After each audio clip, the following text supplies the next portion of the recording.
Quero cumprimentar a amada igreja com a paz e a graça do Senhor Jesus. Quero aproveitar que você está de pé e pedir que você abra por gentileza a sua Bíblia no livro de Mateus, capítulo 14, a partir do versículo 22.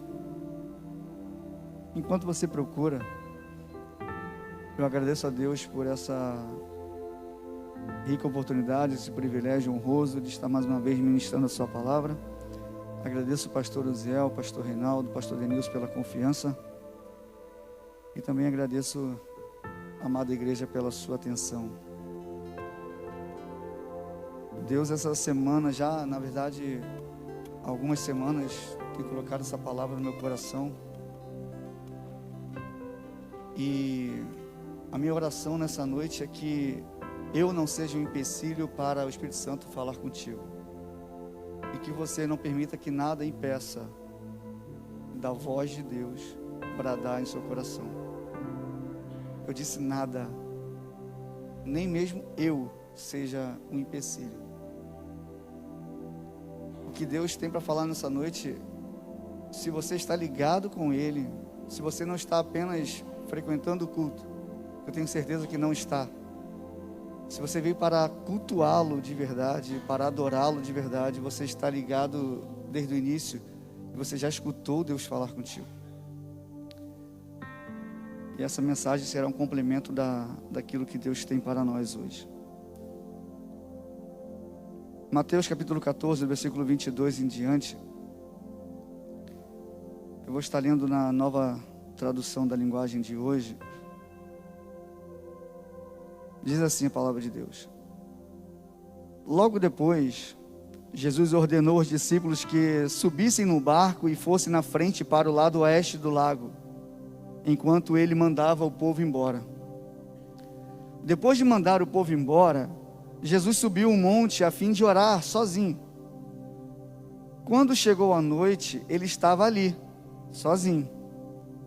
Naquele momento, o barco dos discípulos já estava no meio do lago, e as ondas batiam com força no barco, porque o vento soprava contra ele.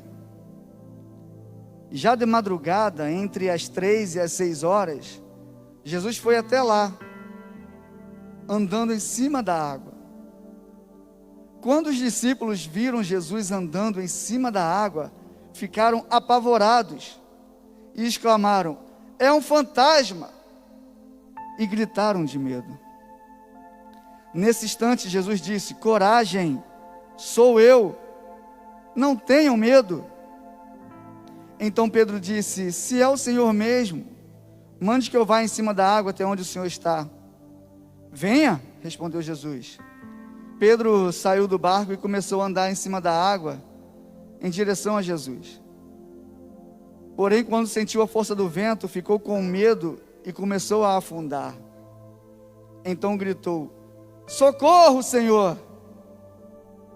Imediatamente Jesus estendeu a mão, segurou Pedro e disse: "Como é pequena a sua fé! Por que você duvidou?" Então os dois subiram no barco e o vento se acalmou. Pode tomar o seu assento em nome de Jesus.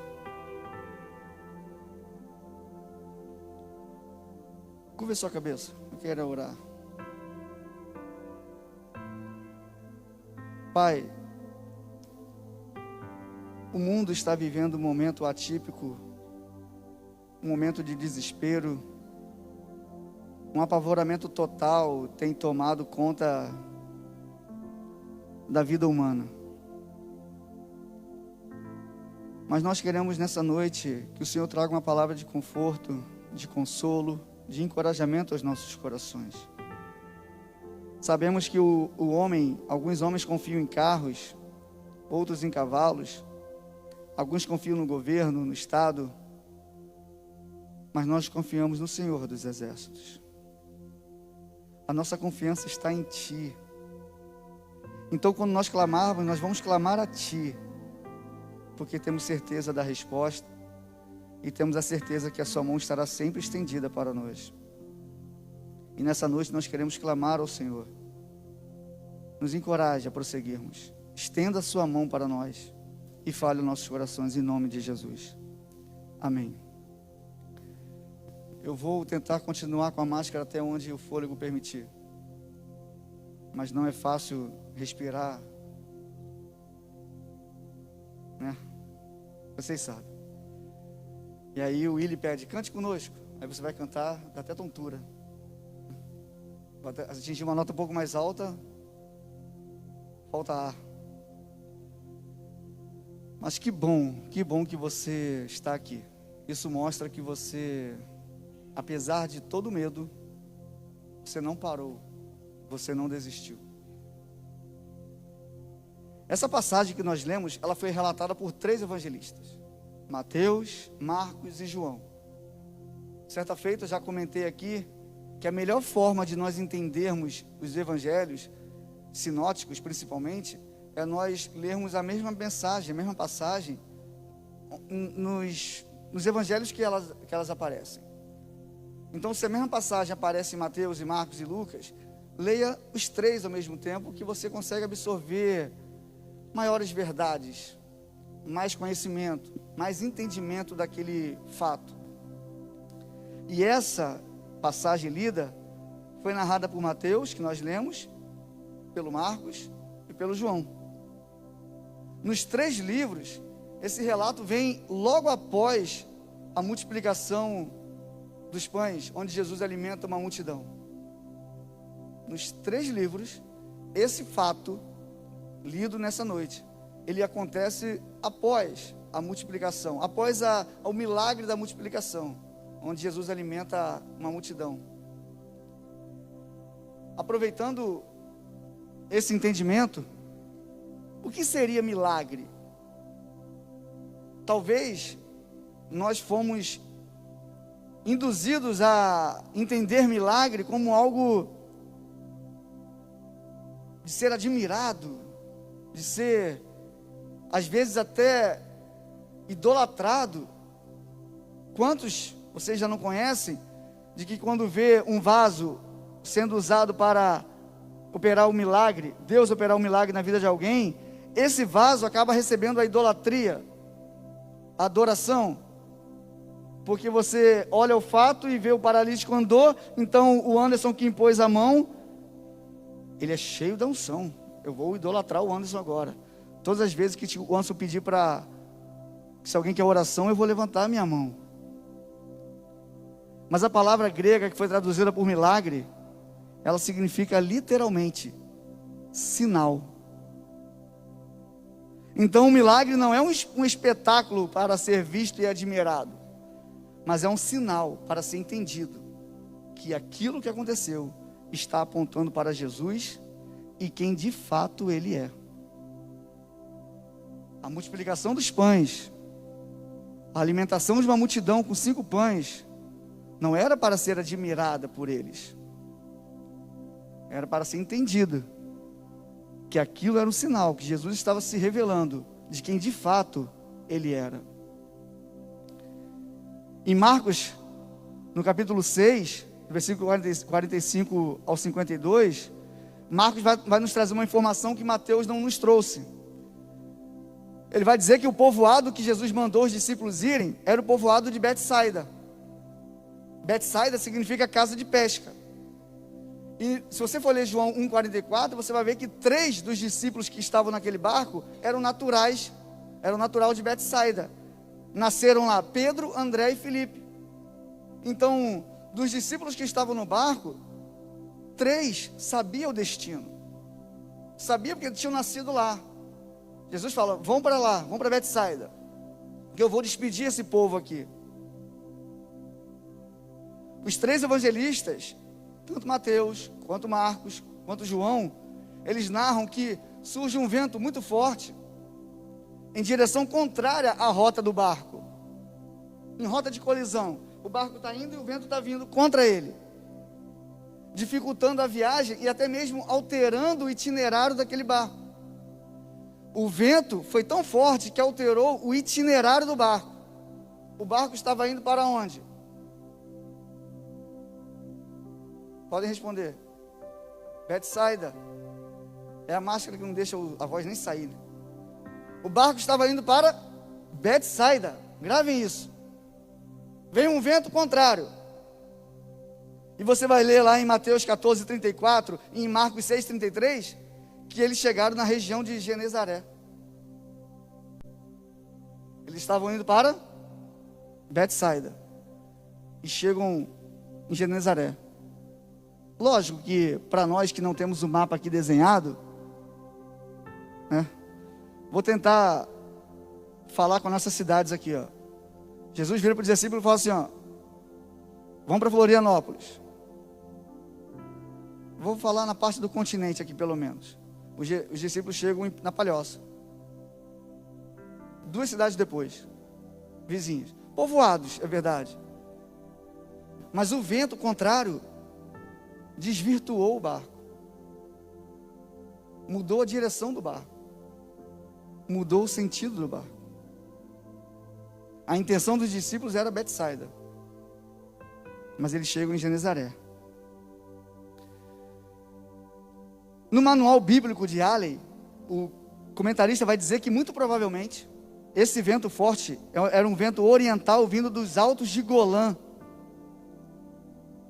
Um vento oriental muito forte, que apesar da experiência dos marinheiros, desvirtuou a rota do barco. Apesar da experiência dos marinheiros, apesar de toda a luta remando contra aquele vento, o vento mudou a rota do barco. Quando eles estavam no meio do lago, gravem isso, eles estavam no meio do lago, no meio da travessia, onde era mais difícil voltar do que continuar. Quando você está no meio, estou no meio de uma viagem, estou indo para o Rio de Janeiro, 1.100 quilômetros, viajei 550 quilômetros, esqueci o negócio em casa, eu volto? No meio é mais difícil de você desistir, porque você fica naquela dúvida: eu já naveguei metade do caminho, eu já cheguei até aqui, eu desisto ou eu continuo? Aí Jesus, vendo a situação daqueles homens remando fortemente contra aquelas ondas, aquele vento,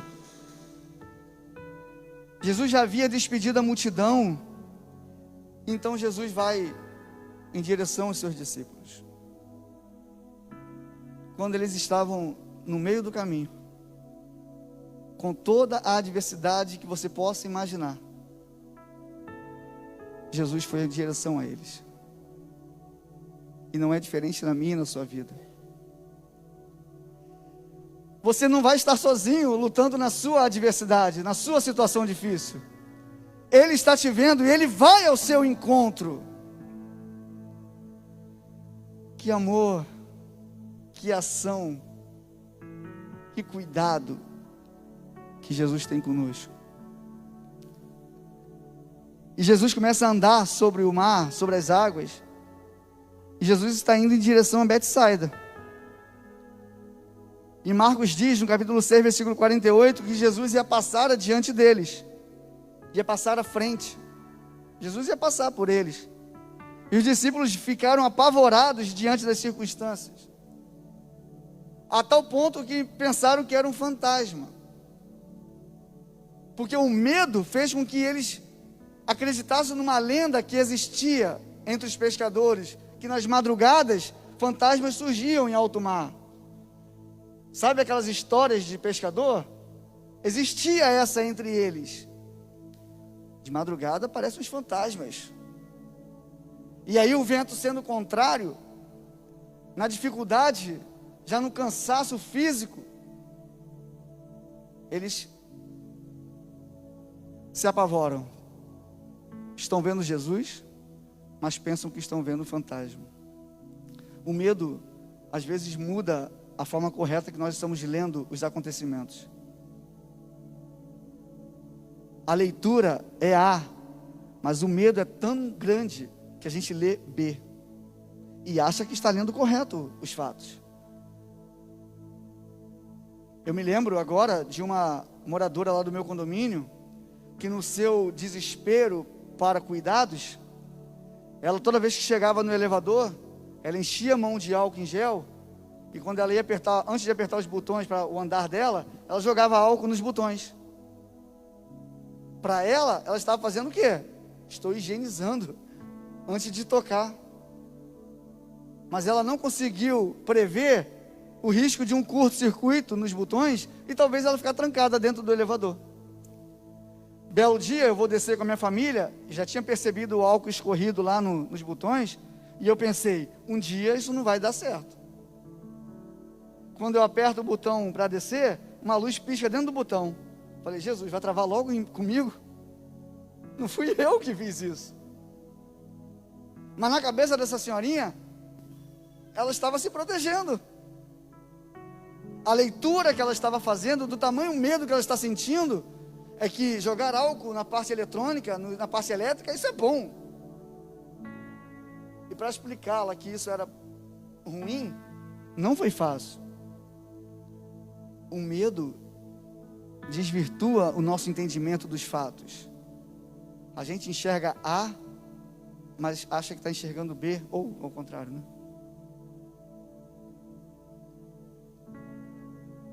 Então os discípulos ficam apavorados diante dessas circunstâncias, e Jesus, indo ao encontro deles, os acalma dizendo, coragem, sou eu.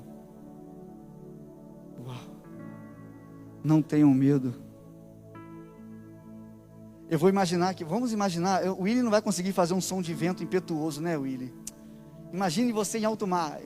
Eu já tive algumas viagens assim em alto mar e foi uma experiência não muito boa. No meu primeiro dia em alto mar, embarcado, eu fui fazer uma simulação de transferência de óleo em alto mar, à noite. Pensa, 20 anos. Me deram um colete, que eu achei uma lanterna. Eu falei, se eu caio na água até me acharem, já era, né? Então, se me acharem, aí eu estava lá em alto mar, era mais ou menos 22 horas. Não tinha nada, né? Você só via a lua. Aí um navio encosta do lado do meu assim, e a gente vai fazer a passagem dos cabos e simular uma transferência de óleo em alto mar, um abastecimento em alto mar. Meu primeiro dia embarcado, a Marinha me dá esse presente. Toma. Tanto que eu não quero mais embarcar nunca mais. Foi só um ano embarcado, só isso não é vida para mim não. Mas imagine a cena daqueles homens em alto mar, onde o vento era muito forte. E aí surge um homem andando em cima da água. Cara, talvez até eu ia me enfiar a cabeça embaixo de uma, ia me cobrir. Aí Jesus grita, porque o vento era forte, então ele não falou, ele grita, coragem, sou eu, tudo isso que está acontecendo, sou eu, não tenham medo. Vocês estão achando que é somente uma tempestade, somente uma pandemia, mas sou eu. Isso é um sinal para que vocês entendam quem sou eu e qual foi a minha promessa. Eu vou voltar para buscar a minha igreja. Coragem, igreja! Coragem! Aleluia! Aleluia!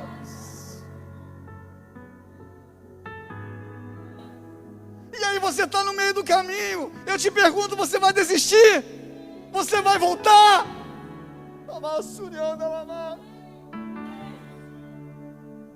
É no meio do caminho, Ele está indo ao teu encontro, igreja. Ele está vindo ao teu encontro. Aleluia! E eu te pergunto, o que você vai fazer? Você vai se prostrar, se entregar, desistir? Eu nunca te disse que seria fácil. Jesus nos alertou que não seria fácil. Mas os sinais estão aí, para que nós entendamos quem Ele é, quem de fato Ele é. Aleluias. Aleluias. Coragem. Sou eu. Sou eu. Não tenho medo. Igreja de Bela Vista, o Senhor está falando. Sou eu. Não tenham medo. Não acreditem em homens. A solução não virá de homens. A solução não virá do Estado. A solução não virá dos nossos governantes. A solução virá dele. Porque isso é ele. Aleluia.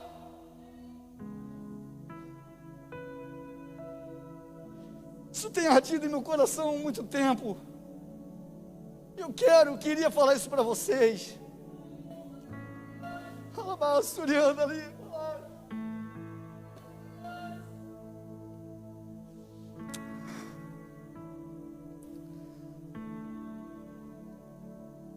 Marcos capítulo 6, versículo 51 e 52 vai dizer que os discípulos estavam completamente apavorados. É que na mente deles, a mente deles estava fechada. E eles não tinham entendido o milagre dos pães. Olha a informação que Marcos nos dá. Os discípulos estavam completamente apavorados e não tinham entendido o sinal que Jesus tinha feito com os pães. Eles estavam vislumbrados com a multiplicação, mas não entenderam o real significado.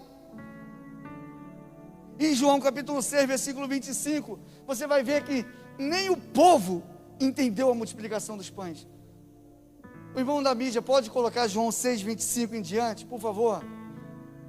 Eu quero estar lendo com vocês. Se puder botar na nova tradução da linguagem de hoje, melhor ainda. Se não puder.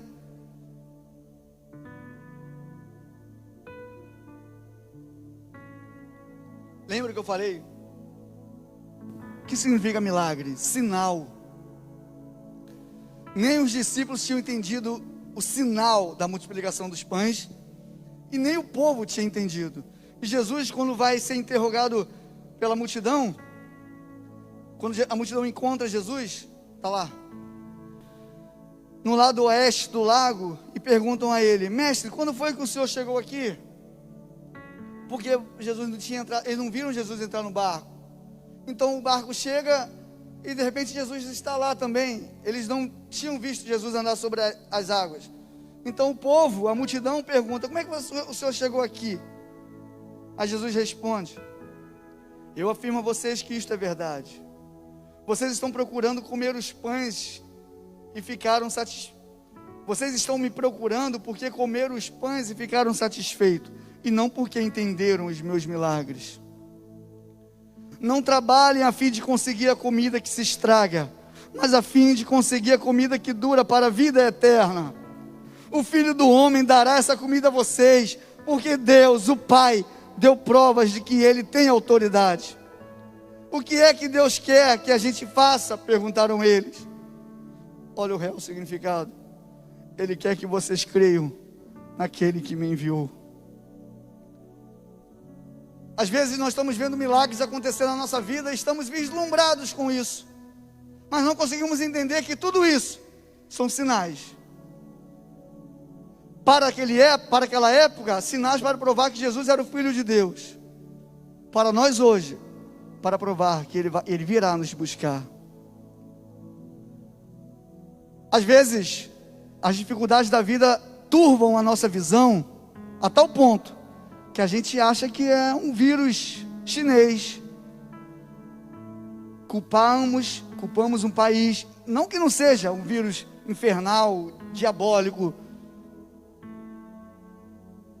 enfim, alguns até politizaram o vírus, não que não seja isso, mas nós, como seres espirituais, precisamos enxergar as coisas espiritualmente. Eu me recuso a acreditar que um vírus que trancou o mundo dentro de casa é algo humano, é algo somente humano.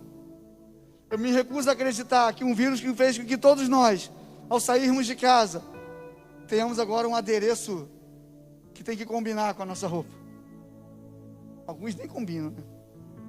Hoje eu falei com minha esposa: tá bonito, mas a máscara não combina. Devemos enxergar as coisas espiritualmente. Os sinais estão aí. Guerras, rumores de guerras, filho contra pai, pai contra filhos, pandemias. Mas nós estamos tão materiais, nós estamos tão alicerçados nessa terra, que nós não conseguimos entender e discernir as coisas espirituais. Mas os seres espirituais discernem as coisas espiritualmente.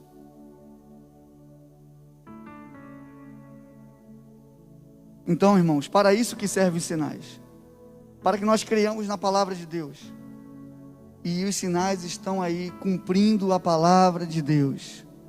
Tudo isso é a palavra de Deus se cumprindo. Se eu estou desesperado é porque eu não leio a Bíblia e não entendi a Bíblia. Diante do medo, diante de uma forte pressão do medo, eu vejo 3 grupos de pessoas. Eu quero que você agora se analise e veja em qual grupo você está. Diante de uma forte pressão do medo, eu vejo aquelas pessoas que ficam paralisadas e colocam-se em risco. A minha falecida avó materna nos contava uma história de que uma vez ela foi atravessar uma linha férrea e o trem estava muito próximo. E ela, quando viu o trem, ela em cima da linha férrea, ela travou. Se ela desse 2 passos para o lado, ela estava salva. Mas o medo foi tão grande que ela travou. Tiveram que empurrá-la para tirar de cima da linha férrea. Existem pessoas tão apavoradas que paralisam. Eu tenho vizinhos que se trancaram dentro de casa desde o dia 15 de março.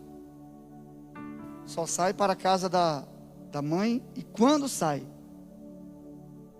não vê o sol há 4 meses. 4 meses. Existem pessoas que, sob forte pressão do medo, paralisam, travam tudo. O medo domina a sua mente. Ainda mais se assistir uma TV aí, que eu não vou falar o nome do Ibope. Assiste uma TV, a pessoa, nossa, toma banho com álcool. Mortes, nossa, aumentou o número de mortos. Perceberam que quando a gente não consegue enxergar as coisas devido à nossa visão estar turva, a gente para de criticar algumas coisas, porque ninguém mais morreu de pneumonia no Brasil. Não acho isso estranho, não? Ninguém mais morre de H1N1. Só ouço morte de Covid. Acabaram as outras mortes?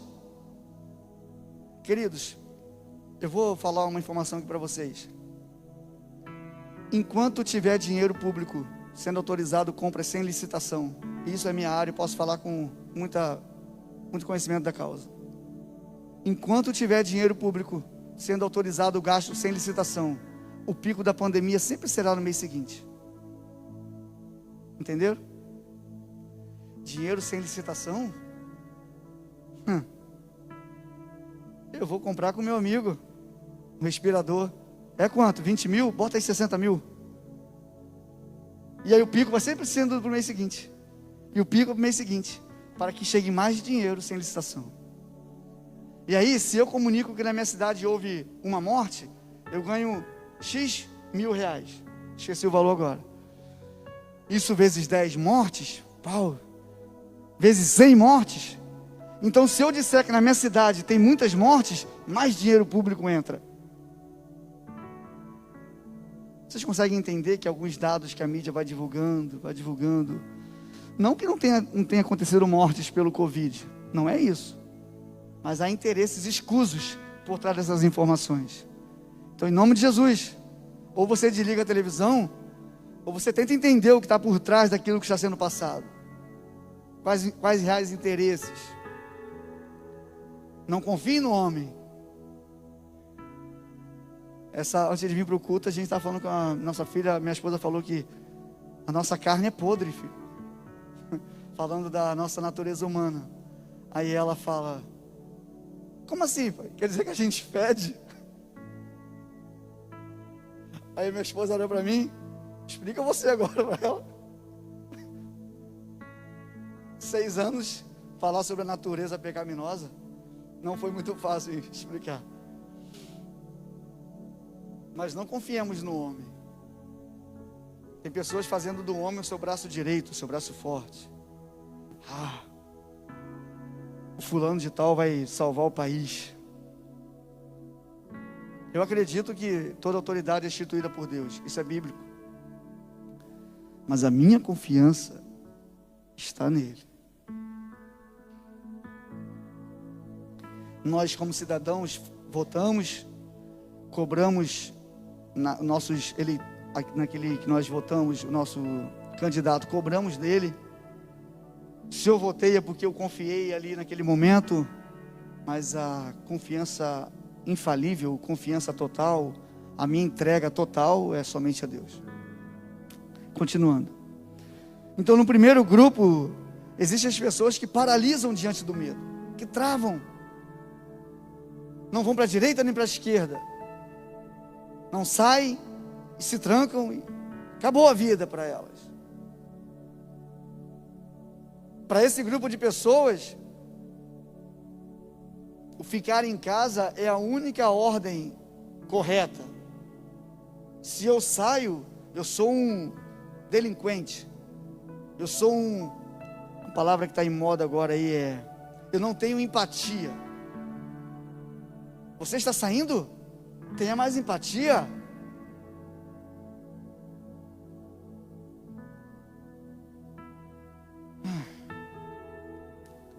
Essa mesma pessoa que jogava álcool nos botões do elevador, ela saía porque trabalhava, mas eu posso te dizer que a mente dela realmente foi dominada pelo medo. E uma mente dominada pelo medo está totalmente fora da palavra de Deus. Porque se o Filho do Homem vos libertar, se a verdade, conhecereis a verdade e ela vos libertará. Então, uma mente aprisionada pelo medo não conheceu a verdade. Existe um segundo grupo de pessoas ainda, que diante de forte pressão do medo, elas até tentam continuar, mas elas se deixam ser dominadas e desistem. Pedro, o próprio apóstolo Pedro: eu estou com medo, Senhor, mas se é o Senhor mesmo, manda eu ir aí contigo. Tá bom, Pedro, venha. E aí a pessoa começa a caminhar. Não, eu estou com medo, mas eu vou vencer esse medo. Aí vem um vento forte de novo. Aí a pessoa começa a afundar no seu medo. E ela é engolida pelo seu medo. Que você não esteja no primeiro grupo. E se você estiver no segundo, eu vou te convidar a você vir para o terceiro grupo. Se você começou a caminhar e o medo está vindo mais forte, vamos fazer parte do terceiro grupo, que é o grupo formado pelas pessoas que mesmo com medo continuam sua caminhada. Não é errado sentir medo, meus irmãos, é humano. O medo, eu moro no 6º andar, e o meu medo faz com que eu não tenha coragem de pular do 6º andar, porque eu sei que eu vou morrer. O meu medo me diz, se eu pular eu vou morrer. Então ter medo não é de todo ruim, mas esse medo não pode dominar a minha mente. Eu preciso continuar a viver. E aí esse terceiro grupo, qual é o exemplo, irmão Anderson, desse terceiro grupo? Somos nós, a igreja de Cristo. Nós estamos seguindo o nosso itinerário. O vento vai vir forte, contrário a nós, mesmo com medo, mesmo com a nossa confiança desvalecendo. Mas nós vamos continuar, porque nossa confiança não está no nosso braço forte remando, não na minha experiência de marinheiro. A minha confiança não está no motor do meu barco, que na época não tinha, mas vamos falar que hoje tem um motor, a gente evoluiu. A minha confiança não está no meu amparato, no meu carro, no meu salário.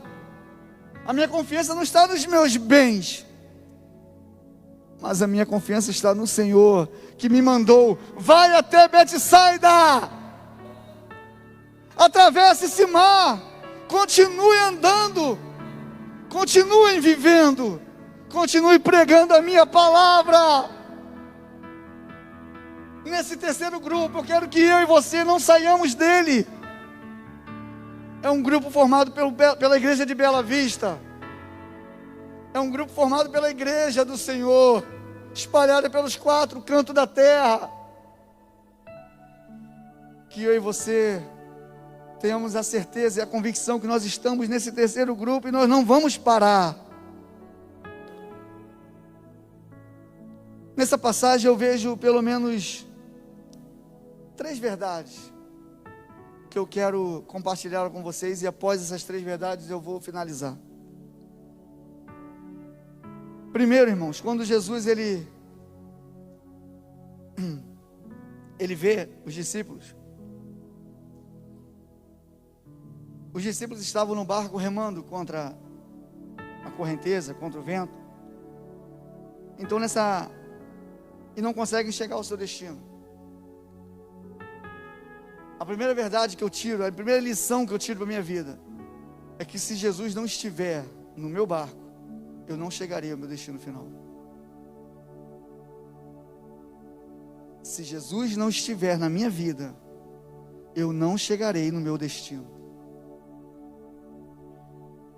Nós somos como uma flecha lançada para o alvo, irmãos. Eu vou chamar o céu de alvo e a minha vida de flecha. Eu fui lançado no dia 3 de janeiro de 1984. Eu fui lançado para o alvo. Eu sou uma flecha em movimento. Aqui é o céu. Eu estou no caminho do céu, do meu alvo. As dificuldades, o pecado, eles vão me empurrando para fora desse alvo. Mas eu continuo em movimento.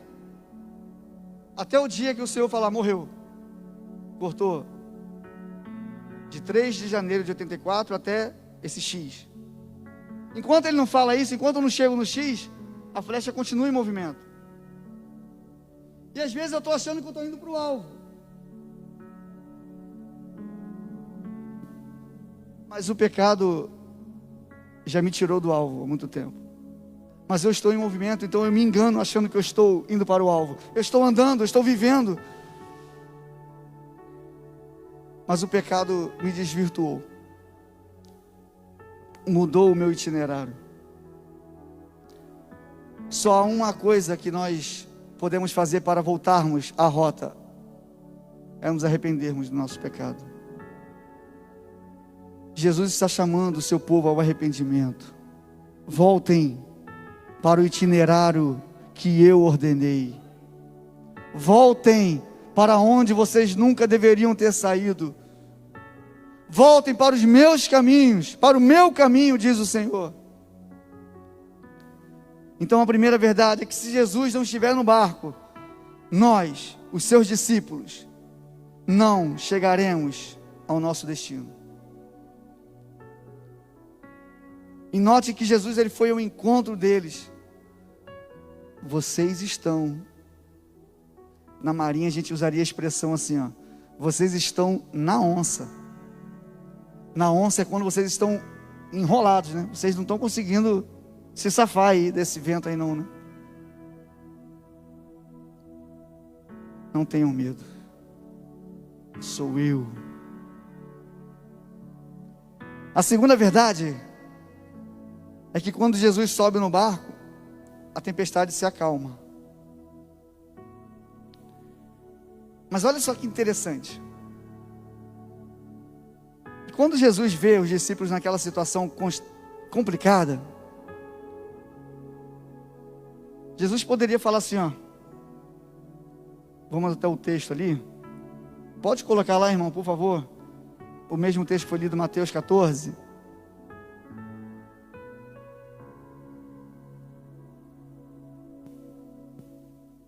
versículo 25, bota no 25, por favor. Na madrugada, entre as 3 e as 6 da manhã, Jesus foi até lá, andando em cima da água. Quando os discípulos viram Jesus andando em cima da água, ficaram apavorados, exclamaram, é um fantasma, e gritaram com medo. E Jesus vai nesse instante diz: coragem, sou eu, não tenho medo. Vamos caminhar para a parte de Pedro.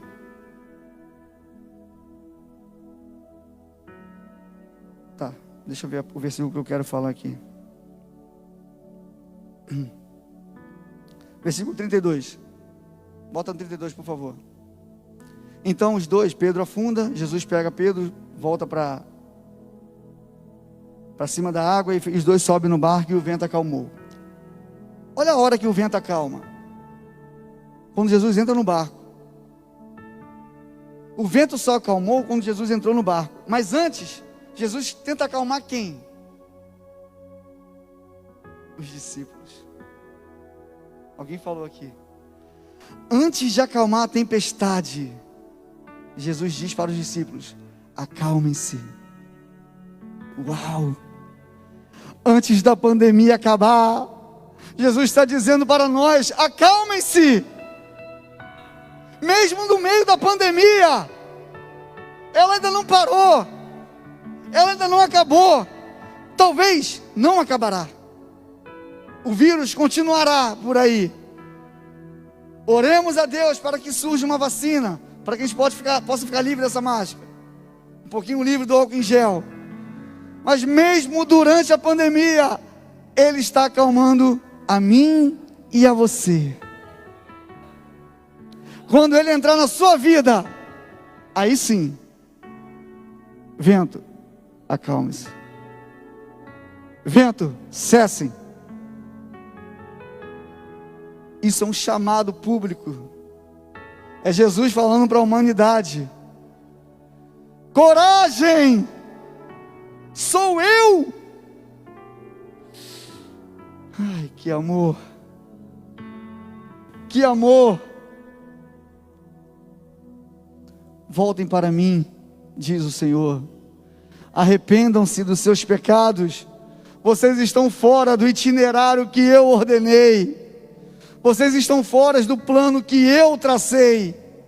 Vocês acham que estão vivendo dentro do meu plano, porque vocês estão vivos, mas vocês estão enganados.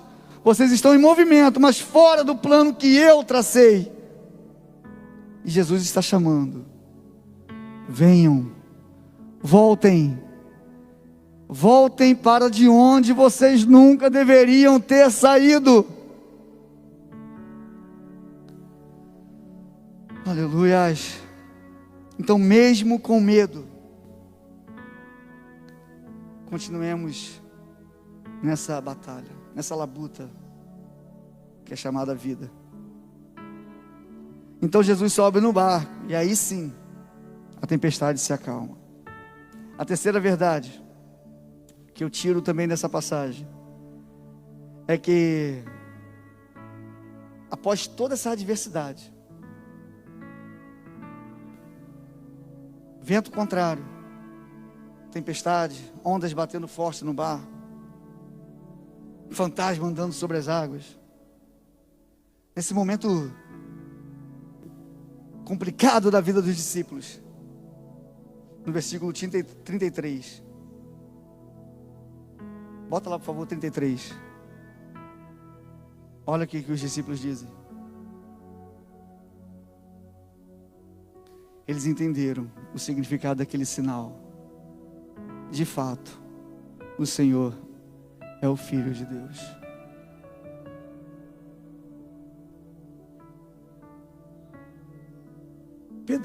Pedrão havia confessado alguns capítulos atrás, se eu não me engano, no capítulo 6 de Mateus.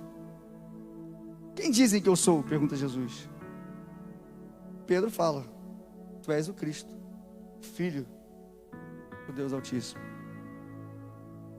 Pedro já havia confessado isso. Vê se foi capítulo 6 mesmo, pastor Renato, por favor. Alguns capítulos atrás. E aí nessa situação complicada, de novo eles se atentam. De fato, este é o Filho de Deus vivo. Não tenha dúvida, igreja de Bela Vista, que nesse momento de pandemia, algumas pessoas vão desistir, vão largar tudo.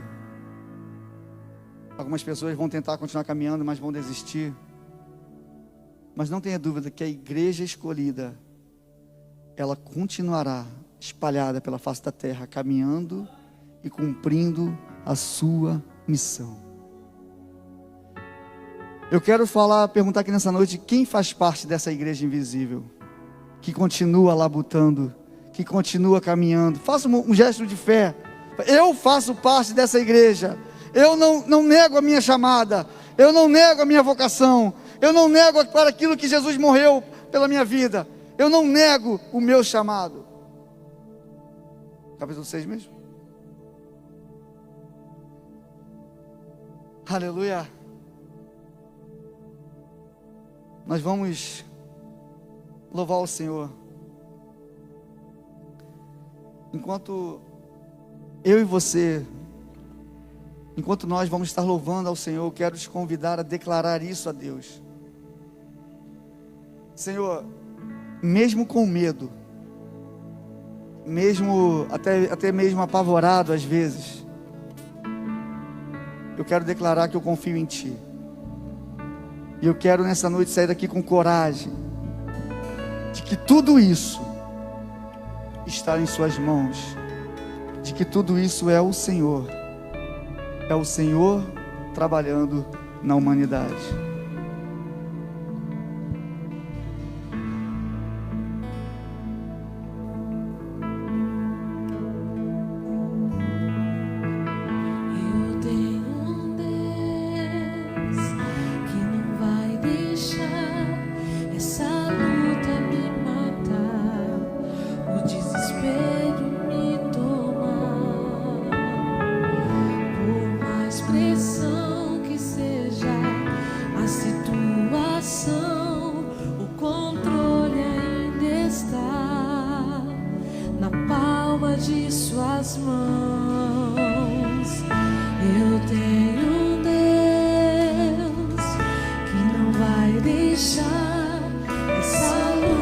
Declare isso nessa noite, irmão.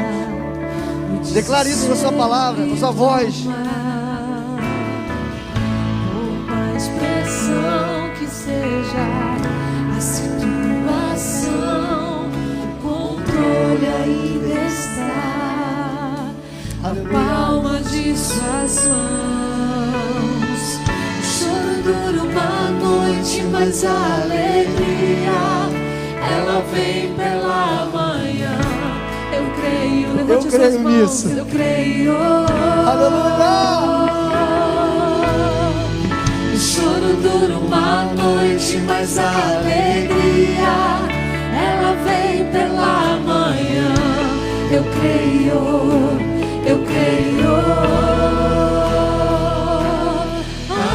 Ainda que a figueira não floresça, que não haja fruto na vide e o produto da oliveira minta, todavia me alegrarei, todavia me alegrarei, todavia me alegrarei.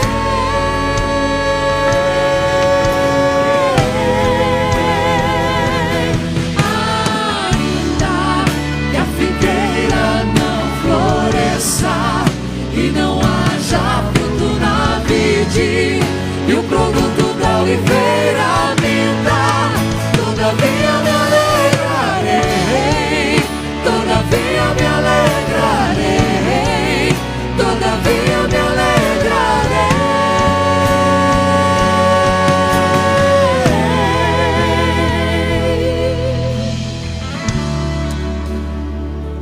Willy, vamos voltar ao início de novo. Olha, eu quero que você fale isso com muita fé no teu coração. Declare que você tem um Deus e que não vai deixar essa luta te matar. O desespero não vai tomar a sua mente. Declare isso nessa noite. Eu tenho um Deus que não vai deixar essa luta me matar. Aleluia. Desespero me tomar, por mais pressão que seja a situação, situação, o controle ainda está. E nunca vai sair. Na palma de Nunca. suas mãos. De novo. Eu tenho um Deus que não vai deixar. Mas é com fé, tá, irmãos? E aí amanhã a adversidade vai vir mais forte. E você vai poder declarar isso de novo. Por mais pressão que seja a situação, o controle ainda está na palma de suas mãos. O choro dura uma noite, mas a alegria ela vem pela manhã. Eu creio, eu creio. Choro dura uma noite, mas a alegria ela vem pela manhã. Eu creio, eu creio. Ainda que a figueira não floresça, que não haja fruto na vide, e o produto da oliveira minta, todavia me alegrarei, todavia me alegrarei, todavia me alegrarei.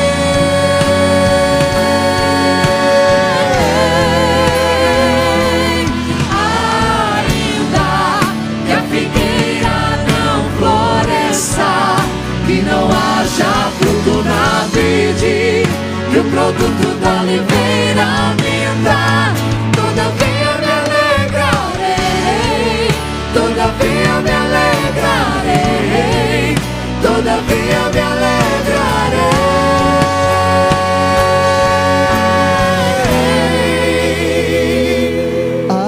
Ainda que a figueira Não floresça, declare isso. e não Haja haja fruto na vide. o produto da oliveira, Todavia, todavia me alegrarei, todavia me alegrarei.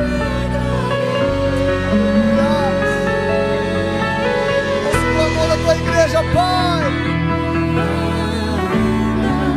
A figueira não floresça, que não haja fruto na vide, e o produto da oliveira minta, todavia me alegrarei, todavia me alegrarei no Senhor, todavia me alegrarei.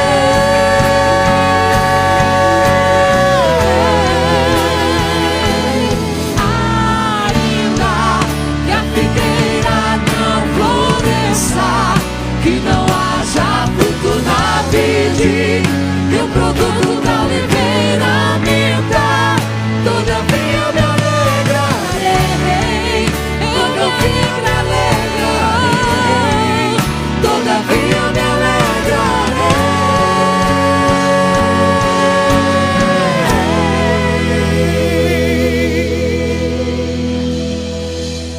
Aleluia. Ainda que a pandemia assole a humanidade, ainda que o vento assole o meu barco, a minha vida, todavia eu me alegrarei no Senhor, no Deus da minha salvação. Ainda que algum ente querido parta, ainda que algum amigo próximo parta, ainda que eu parta, mas eu sei para onde eu vou. Então eu me alegro em saber que eu vou chegar no meu destino. E não é o vírus que vai me levar. O vírus não tem poder de tirar a minha vida. Ele é o dono da vida. Então se eu for, é porque Ele me chamou. Então eu vou me alegrar. Porque hoje Ele está dizendo para mim e para você: coragem! Sou eu, o Senhor. Coragem, coragem. Tudo isso é Ele. Amém? Que você saia daqui nessa noite encorajado e entendido, compreendendo de que o Senhor está no controle de tudo isso.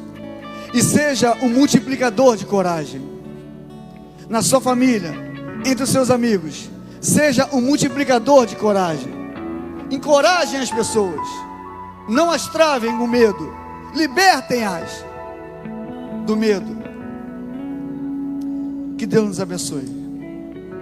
Que Deus transborde em nós essa vontade de alertar o mundo de que Ele está voltando para buscar a sua igreja. Amém? Eu quero orar. Posso orar ainda, pastor Reinaldo? Hoje é porque a gente tem um horário a cumprir, isso é bom, né? Mas como Deus bradou em meu coração, eu tenho certeza que Deus, foi Ele que falou isso para você. Sabe por que eu tenho certeza? Porque Ele falou muito comigo. Muito. Hoje eu fui um culto lá no quartel e a gente dirige um trabalho lá. E aí o irmão que dirige o trabalho comigo disse: de ontem, de sexta para sábado, de sexta a domingo, 20 militares estão baixados na enfermaria. Alguns estão em casa porque tiveram contatos com ele, mais ou menos uns 8 a 10 pessoas. Então no total de 30 estão preocupados. Não sabemos se hoje, eu estou falando de manhã, não sabemos se será o último culto nosso permitido, ou se nós continuaremos com esse trabalho aqui. E aí, essa mensagem, essa notícia, ela veio assim, contrária à alegria que eu estava de estar cultuando a Deus ali com ele, sabe? E aí o rapaz que ia trazer a mensagem na manhã, de manhã ele foi para a enfermaria com suspeita. E aí eu pego o microfone para abrir o culto, e Deus colocou uma mensagem no meu coração para aquele culto da manhã, que Ele é bom o tempo todo, porque Ele é imutável. E Ele declarou isso em Malaquias 3:6, o próprio Deus dizendo: eu, o Senhor, não mudo. E o salmista declara diversas vezes, mas eu li o Salmo 118, que o Senhor é bom, que o Senhor é bom. O livro de Salmos declara diversas vezes: o Senhor é bom. Então Ele é eternamente bom. E eu saio de casa com essa mensagem de manhã lá para o culto, e a informação: 20 garotos baixaram na enfermaria. Olha eu na minha rota de alegria, vamos escutar o Senhor. Puf, 20 baixaram a enfermaria, e o pregador também. Aí eu pego o microfone, aí parece que aí eu fui colocado em prova. E agora, Anderson, eu sou bom? Seus amigos estão tudo contaminados. É, Senhor, Tu és bom, eternamente bom. As circunstâncias não vão tirar essa certeza da minha vida. Tu és bom. Senti a notícia, alguns amigos contaminados. Abre aspas, minha esposa, graças a Deus você tirou férias. Estou de férias a partir de amanhã. Poderia ser mais tempo, né? Mas o Senhor é bom. Se domingo que vem tiver o trabalho lá, estarei lá, pregando para aqueles jovens que o Senhor é bom. Curve sua cabeça. Eu quero orar por mim, por você, pela igreja de Bela Vista, e pelas pessoas que porventura estão nos assistindo nessa live, na transmissão. Que Deus, Ele tenha transbordado a sua vida nessa noite com essa mensagem, e que você saia desse culto, ou melhor, que você pegue essa palavra, traga para a sua vida, aplique-a a partir de hoje, que você seja um retransmissor, mas de boas notícias. O vírus diz que a imprensa diz que o vírus é altamente transmissível, mas a palavra de Deus na boca da igreja também ela é altamente transmissível. Eu sou um transmissor. na palavra de Deus. E se um dia for contaminado, que seja contaminado da unção. Que você, quando chegar do meu lado, você fala assim: Eva, está cheio, está transbordando. Que você saia daqui cheio também da palavra de Deus. Paizinho querido, a tua palavra foi ministrada nessa noite. Temos a certeza que o Senhor nos chamou ao encorajamento. O Senhor nos mostrou que o Senhor está no controle de tudo isso. Se porventura algum de nós estava apreensivo, apavorado, hoje o Senhor se mostrou presente a eles e disse que tu és e que tu estás no controle de todas as coisas. Que essa coragem dita por Jesus aos seus discípulos ecoem, invada a nossa vida nessa noite. Que nós saímos daqui transbordando da unção do teu Espírito Santo. Que nós sejamos um retransmissor mais da tua palavra. Que nós sejamos usados para encorajarmos nossos vizinhos, nossos amigos, nossos familiares, de que tudo isso vai passar. E que mais do que isso, de que tudo isso está nas tuas mãos. Nós confiamos em ti, Senhor. O Senhor é o nosso socorro, bem presente na hora da angústia. O Senhor é a nossa fortaleza. Em ti nós confiamos. Não confiamos em carros, em cavalos, em autoridades, mas confiamos no Senhor dos exércitos. Nós declaramos nessa noite que aqui em Bela Vista há uma igreja que não desanimará, uma igreja operante, uma igreja atuante, uma igreja relevante, que continuará pregando a sua palavra, para a qual nós fomos chamados a fazer. Que teu Espírito fique à vontade para trabalhar em nossa vida durante essa semana, nos encorajando diuturnamente. Oramos agradecidos por tudo, Pai. Visita os irmãos que estão em casa assistindo por essa live, que eles sejam também encorajados pelo poder que há na tua palavra, e que eles sejam curados, que a sua mente sejam libertas pelo poder da sua palavra, e que eles possam voltar a comungar conosco dessa unção, desse momento maravilhoso que passamos aqui nesta noite. Visita-os onde eles estiverem e mande a sua paz naquele lar, em nome de Jesus, amém.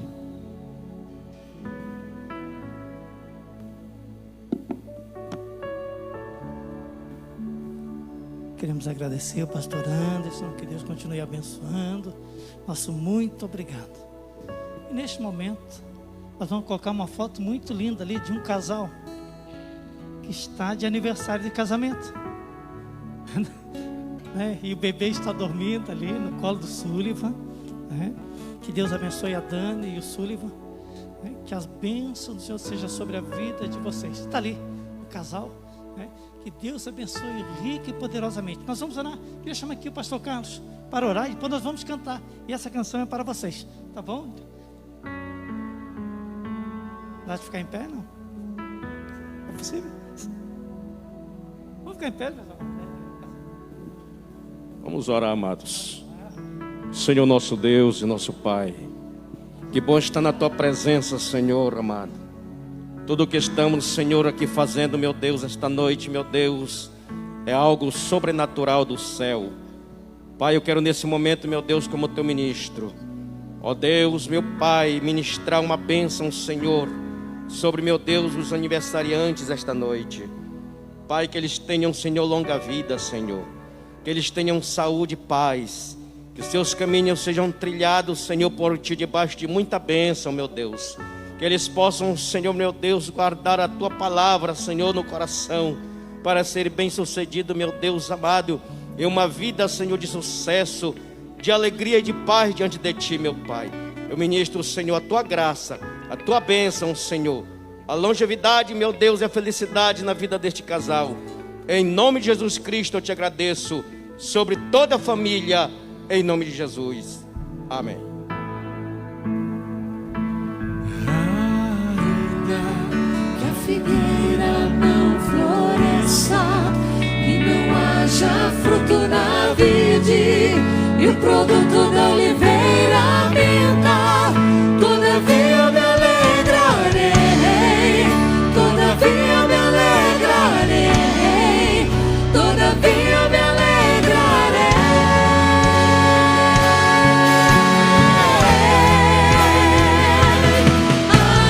Ainda que a figueira não floresça, que não haja fruto na vide, e o produto da oliveira minta, todavia me alegrarei, todavia me alegrarei, todavia me